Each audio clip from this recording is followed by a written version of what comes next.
This one's going to be low angle for all my double chin lovers out there. Double chins are weird. Everyone thinks I have one and hates them.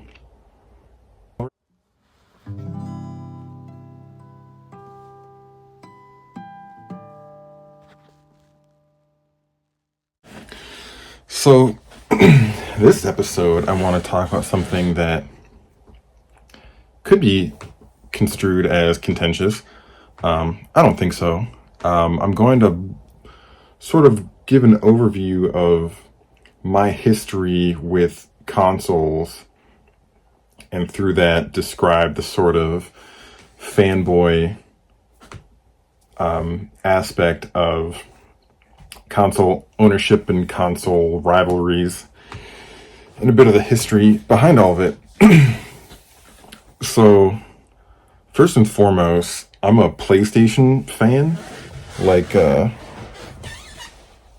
don't know. I think it might be reversed on this camera, but if you couldn't see, that was a PlayStation logo that I have tattooed on me.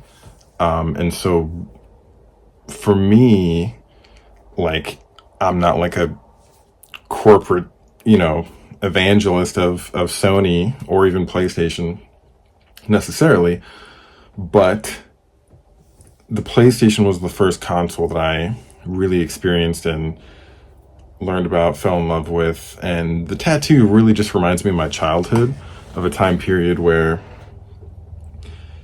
things were more simple, but they were more magical.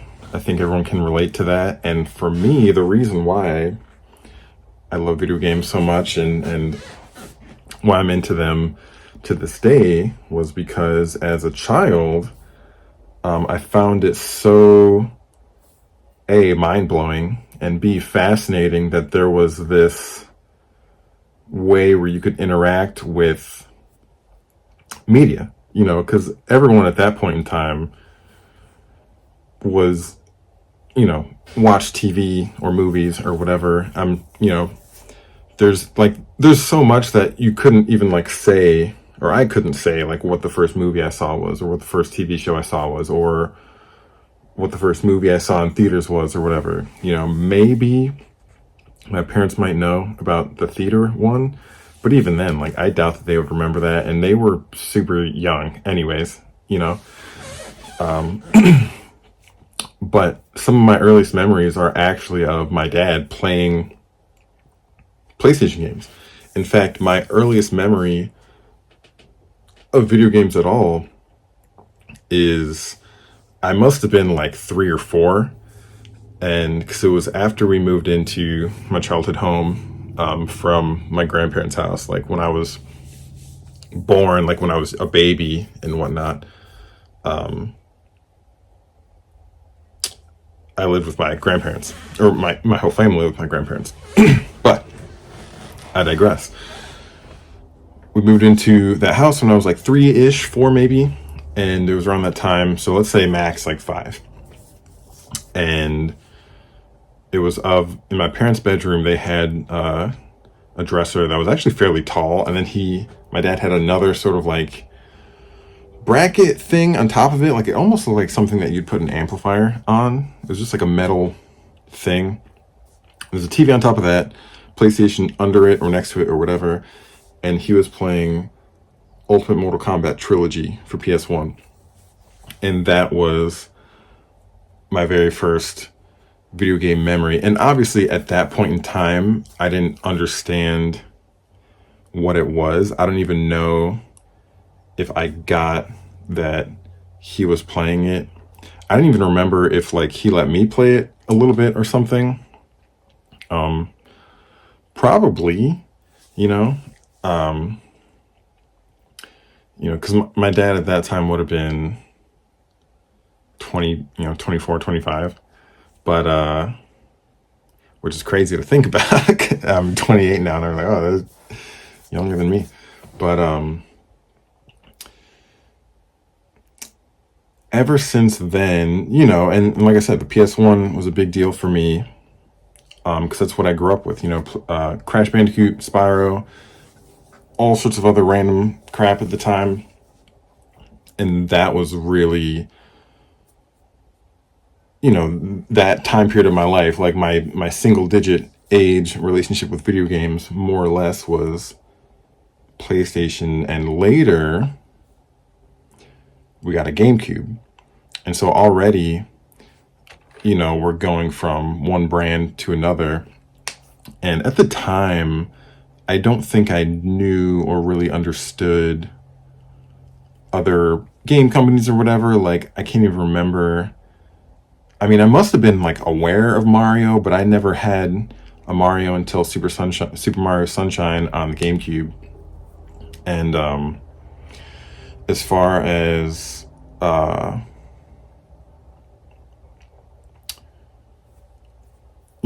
being aware of like Sega or like the whole rivalry between PlayStation and Nintendo and all of that, I don't even know. Like, basically, one year for Christmas, I think I was in third grade, so that would have been like what, 7 or 8, and we got a GameCube, and then so from that point on, I'm sure I was playing PlayStation a bit still, but it became Super Mario Sunshine, Metroid Prime, Soul Calibur 2,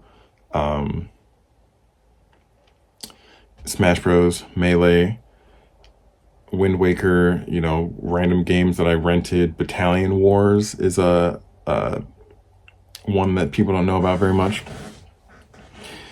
But, even at the time, as much as I liked playing GameCube or whatever, like, my cousin had an Xbox, so I got to see like Halo and all these things at the time that were popping off, or like random kids would be like, oh, here's a PS2 and I have like Vice City or whatever, and I wasn't allowed to play Grand Theft Auto. So it was like, whoa. Like, I remember, especially at that time, San Andreas, like, A, being mind-blowing, and B, being this like forbidden fruit where you're like, oh my gosh, like, you can, like, it's like a racing game, but you can get out. So it's like this like action adventure, I guess in my mind, comparing it to like a Tomb Raider or something like that, but also you have cars as well, and planes and blah blah blah, whatever. It was like, whoa. I think that I was really fascinated, not necessarily by like the crime and killing hookers, but more of like that the gameplay variety included all these different things, and thus was sort of like my first taste of like this like simulated, self-encapsulated like little mini world where people are out and about bopping around and you're just sort of there in it exploring. Because I also never played Ocarina of Time at the time. I knew maybe, a couple random kids that had a Nintendo 64, like when I was in the sort of PlayStation era still, or like at the time, my parents would take me to go to like one of their random friends' houses that it's like not really like their super close family friend, but we're there for whatever reason. And then like their kid or nephew or like cousins, whatever, has a Nintendo 64 and they're playing like Doom 64 or something that I didn't even know what it was. It's like upstairs, no one's up there, some random like dusty room it's like totally empty, but like a chair and like a tiny like TV, and they're like, we're playing Nintendo. But so during the PlayStation time period, during the GameCube time period, I was still exposed to these other platforms a little bit, and got to experience a lot of the bigger games of the time, even though I didn't have these other systems, like Halo 1, Halo 2. I liked Enter the Matrix, which I think was actually on GameCube, and I don't remember if I rented it on GameCube, but my cousin definitely had it for Xbox. Allegedly a bad game, but I liked it at the time. It was fun just to do slow motion and all that. But then as time went on, the PS2 released the sort of redesign, the slim one. They had, slowly over time gotten cheaper. PlayStation 2 was starting to become a lot more budget friendly, where it was pretty common where you could just go and buy like a $20 game and it would be like a good game, like not just like any random game. But eventually, I think maybe in like 5th or 6th grade, I wanted a PS2, saved up my birthday and Christmas money or like whatever it was, got a PS2 sometime around that time, and that was where it sort of started to cement my affinity for PlayStation. Again, it's not like a brand loyalty so much as like I can sort of trace my childhood memories all throughout these like eras of, you know, there was like a PS1 era, and I relate all these different things in my life to that time.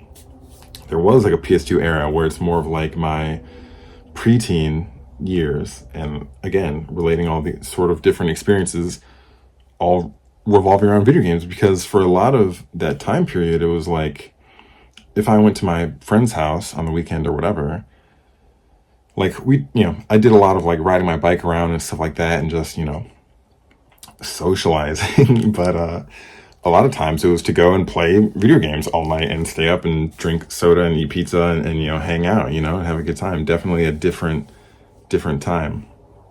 Even though I still like doing that, but just way different. And some of my favorite experiences in gaming were on the PS2. I think I mentioned last week, maybe even. In fact, last week I think I was going to make this whole episode about the PS2. Maybe next time. But some of my favorite games were on the PS2. And that was really where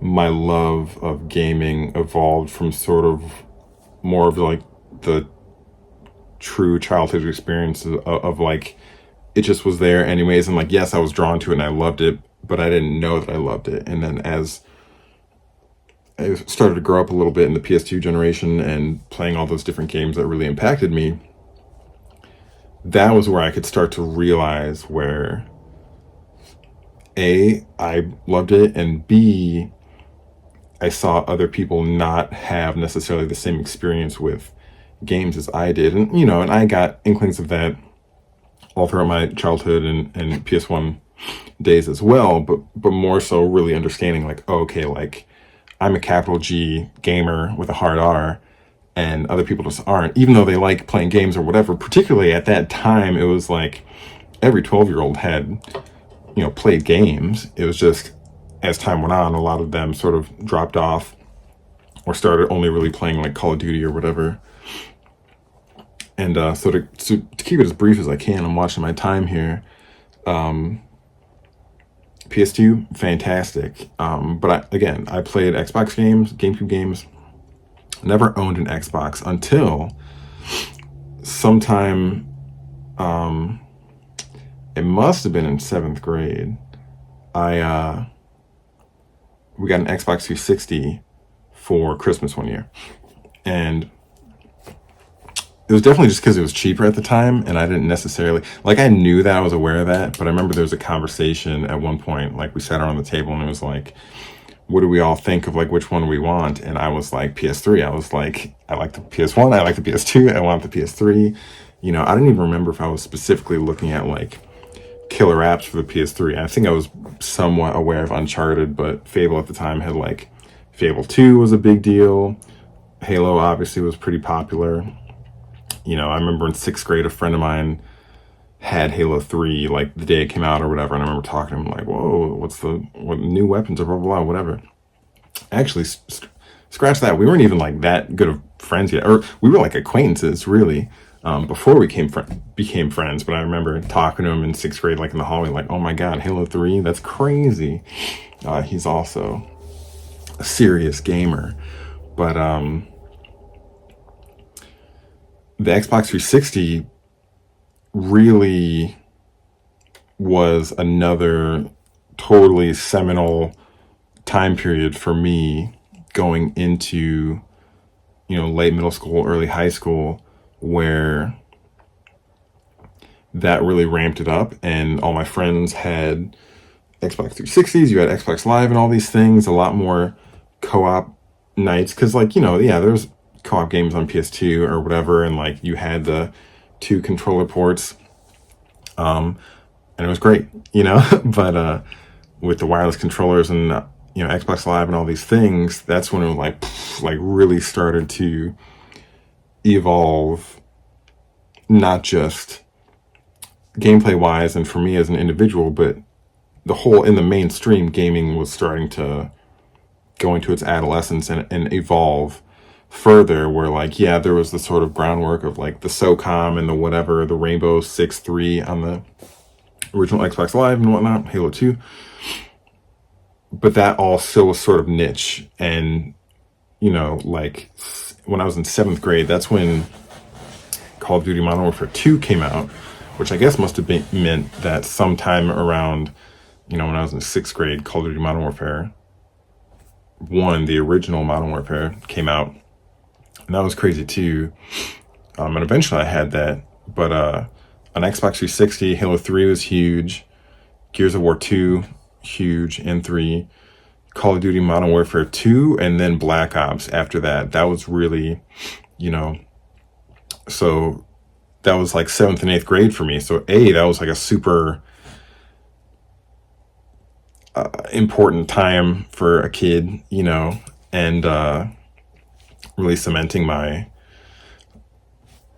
path in life in terms of like, oh, this is like genuinely like a deep interest for me, and like starting to like really evolve my tastes in it and become more critical of it and understanding the industry and going, you know, on all sorts of gaming websites all the time and just ingesting tons and tons of information.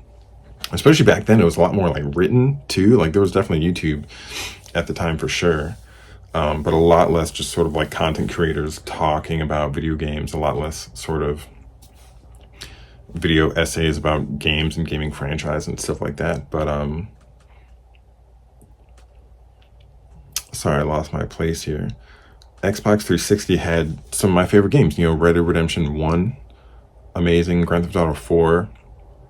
And like I said, going into high school, I did eventually, at the latest when I was a sophomore, get a PS3 because I had still always wanted it, you know, and eventually, again, they came out with the redesign, the Slim, eventually it was cheaper, blah, blah, blah.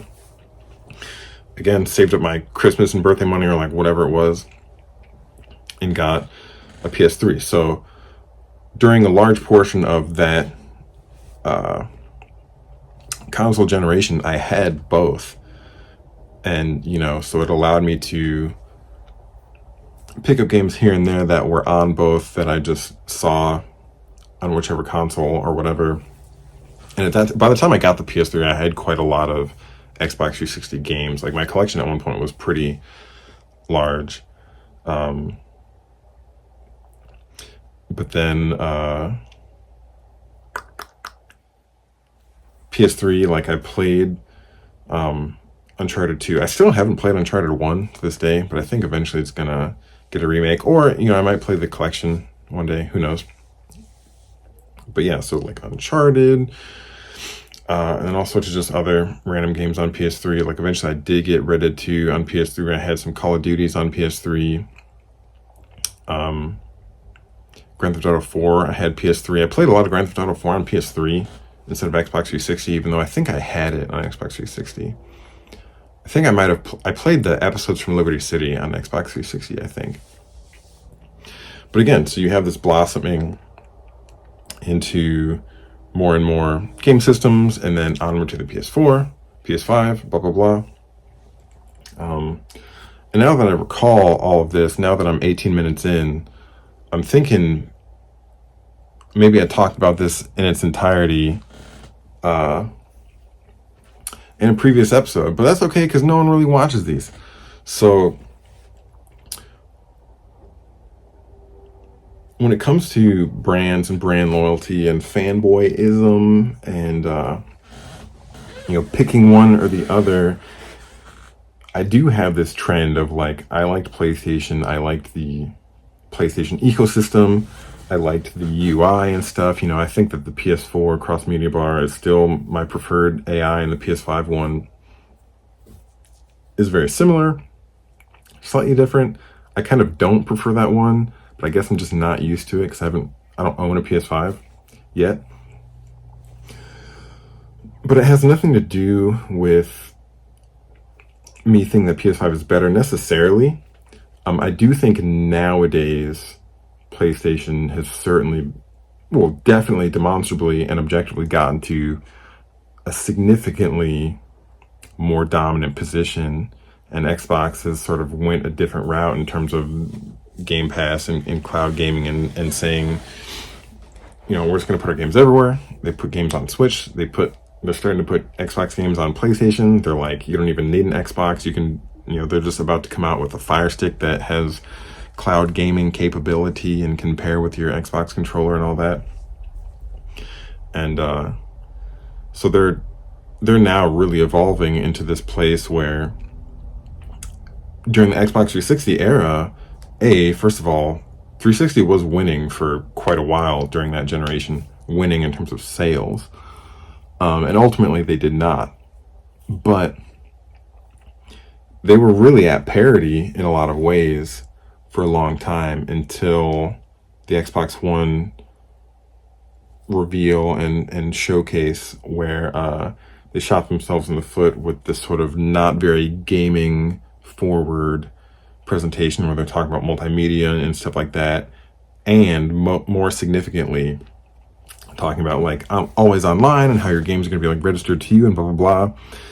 And in hindsight, all those things ended up kind of becoming true, but they were just the worst possible marketing or like presentation that they could have had for those concepts, and B, just like too early. Like everyone was like, F that. And then the one that really like made me laugh was because of the Xbox online stuff they were doing at the time, the DRM. You couldn't just share a game; it was like registered to your account. And then so there's a commercial for the PlayStation 4 that was like, here's how you share a game on PS4, and they literally had a game box, and they just went, there you go, And so it was just the biggest dunk on Xbox. And it really, it almost seems like it didn't, if you're just sort of looking at, they're still making games and blah, blah, blah, whatever. But if you really look at the numbers, it obliterated Xbox, and they've never really recovered, so much to the point that they've had to sort of fight these different fights when they didn't have to before. Like they were toe to toe with PlayStation in all the ways that Sony was coming at them as well. In terms of like, sorry if you can hear me clicking for a moment. But now they were getting to this point where they started saying like, hey, our exclusives aren't that hot, but we have backwards compatibility, which PlayStation 4 didn't. But PlayStation 4 kind of didn't need it because they were coming out with good current games. And then, it was still like a knock, or it was a feature of like, Xbox can do this and, other games can't. And at that point, Xbox and Xbox 360 games were getting old enough where people were like, I do want to go back and experience these older games and have like a nostalgia trip or whatever. But then eventually, that's not just backwards compatibility isn't really going to do it. And then they started going to like the Game Pass thing, where it's like, well, now we're trying to be the Netflix of games, and we're going to get enough subscribers to like support that. That has never worked, and it's probably not ever going to work. But we'll see. The problem with that is they have to pay a lot of money to get games on that service. And on top of that, all the games that they make that they don't have to pay for, they also literally have to pay to make them, because now they're making them. And so they don't get a la carte sales for these huge games that they're taking on to make. And also you started to see a bit later in that generation and going into the Xbox Series generation, that they had to start buying huge companies to just get their games onto Xbox and make them Xbox exclusive. And a lot of that was walked back. Like Bethesda games were going to be exclusive. They're probably not going to be exclusive going forward, because they just kept taking huge L's on every front. And Sony at the same time, talking about the sort of different brand representations and or manifestations, if you will, of how they were playing to their own strengths. PlayStation started to become this like premium exclusive machine where it's like, yeah, they had all your Call of Duties and whatever, and they paid a lot of money in advertising and marketing for exclusive DLC, and it was sort of like the premier Call of Duty machine for a while, a little bit. And but more importantly, after The Last of Us in particular, they started to really ramp up their exclusive games and quality, and the portrayal of high quality games, and the production value that they put behind them. And to this day, that's what their whole shtick is really nice, expensive, premium, exclusive games. But it was after The Last of Us came out, because they had their Uncharted and Killzone, blah, blah, blah, whatever. And Uncharted was sort of definitely the first one, but it did not be, it was like a prototype. And then The Last of Us came out and really became a blueprint, because that was like a home run, absolute, buzzer beater, slam dunk. And it was such a success and cultural, point in time that after that, a lot of people say that some of these games all became like sad dad simulators, because you've got like The Last of Us and The Last of Us Part 2, and then you have like the God of War reboot in 2018, where you are a sad dad and you're walking around with your child, having a bad time. But even then, you have like Horizon, you have Spider-Man for PS4, and all these games that are really, again, sorry if you can see this or hear this, all these different things, and again, to this day, still cranking them out, making new ones, etc., etc. And so there you have these different, now they're almost operating in different spaces. They've had their fight and now became these different things, and there's still sort of contention of like, which one's better and why. And Game Pass is super great and you don't have it on PlayStation, but now they have sort of a competitive product or subscription service that is similar enough, but they're still kind of really operating in different ways now. And unfortunately, the quality of exclusives coming from Xbox has just not been good. There's, Gears of War is generally considered to be pretty solid, and then Halo Infinite, whatever, they all have their problems basically, whereas PlayStation's exclusive have almost unilaterally like really been very premium products, which makes me want to bring up the third, not the literal third party, but the third first party company here and brand, which is Nintendo. Nintendo this whole time has been operating at full speed ahead with the Wii. Like my grandma had a Wii, so I played a lot of Wii at my grandma's house. I never personally had a Wii. So a lot of Wii Sports, the Wii was a phenomenon. Anyone that was there knows that the Wii was a phenomenon. I remember it came out when I was in 6th grade, and it was like, a world changer. And then they tried to follow it up with the Wii U, which was a good idea because they had like the screen on the screen on the controller and the TV, the dual screen kind of thing. They have the DS, they have the handhelds. I'm running out of time here, so I'm going to truncate this, but this whole time, Nintendo dominating handhelds, even though PlayStation had the PSP, which I had the first PSP. I didn't have a Vita, but PlayStation, similar to Xbox, they kind of just lost that fight, and they were like, fuck it, like I'm just going to move on from that, and Nintendo with the Wii U bombed. No one liked it. They thought it was a dumb name. No one probably understood that it was a new console realistically, because the Wii's entire like player base was a lot of casual people, and they were trying to cash in on the Wii name and be like, look, it's the Wii, but also it's new, you know. But they should have just named it something different and just said, we made the Wii, now we made the whatever. But they made it the Wii U, and they didn't go full committal to the TV screen handheld hybrid until the Switch came out in 2017, 2017, 16, 17. And that has been murdering till this day. It actually, there's way more Switches sold than PS4s and PS5s.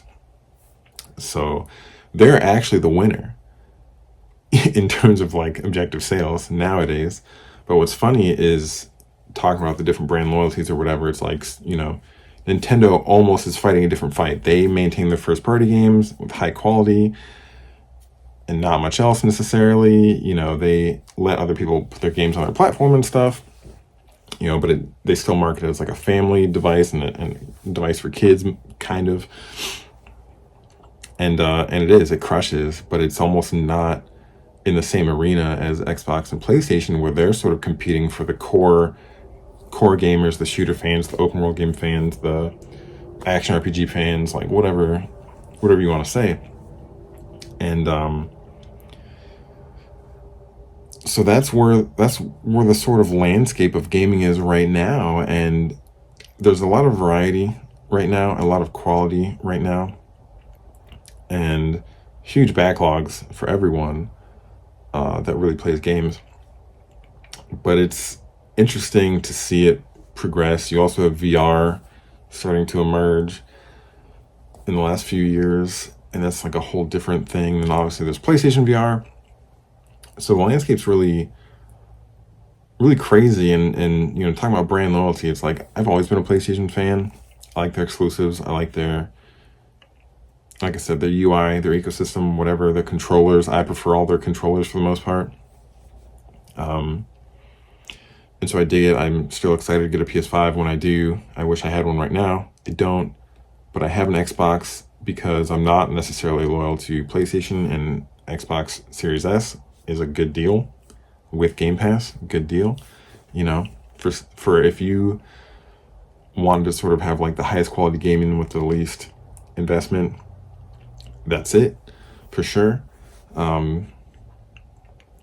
And so yeah, it's like Xbox became this whole different thing. PlayStation became like the Apple of gaming, and Nintendo has just always kind of been the same that it always was, with varying degrees of success, you know, because the GameCube lost, the Wii crushed, the Wii U definitely lost, the Switch winning, all the handhelds pretty much across the board all have been successful and wildly successful, really. With that, I'm going past my time a bit. And, you know, if you got this far into the video, which you definitely didn't, let me know. What do you play? Anything? Did you used to play something and you stopped? What do you think about console loyalty? Do you know, are you like, I only played Dreamcast and that was it? I think I played Dreamcast like once. So I have played Super Nintendo and Genesis. But Auf Wiedersehen, it's German for goodbye.